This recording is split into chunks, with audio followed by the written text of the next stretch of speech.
দেখো আবার কিনে আনলাম। আবার কিনে আসলি? আর খেতে তো হবে।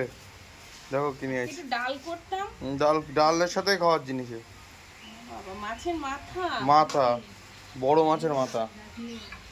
দেখো, কাতলা মাছের মাথা। মুড়ি ঘন্ট হবে? না না, মুড়ি ঘন্ট না।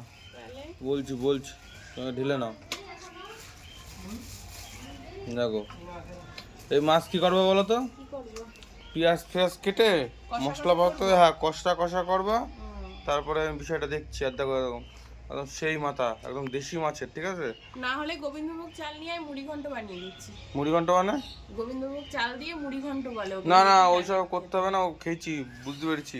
ও না, তুমি ওই পেঁয়াজ দিয়ে কষা করবা, ঠিক আছে? দেখুন বন্ধুরা, মাছটা দেখুন, দেখাও একটু মাছটা দেখাও। এই দেখো জেলিটা, একটু হাত দাও, এই জায়গাটায় হাত দাও, এই দেখো জেলি, হ্যাঁ পুরো সেই জিনিস সেই। তাহলে বানাও। ঠিক আছে। ডিউটি নেই নাকি আজকে? ছুটি নিয়েছি, বাড়ির লোকজন রয়েছে না। ও ঠিক আছে।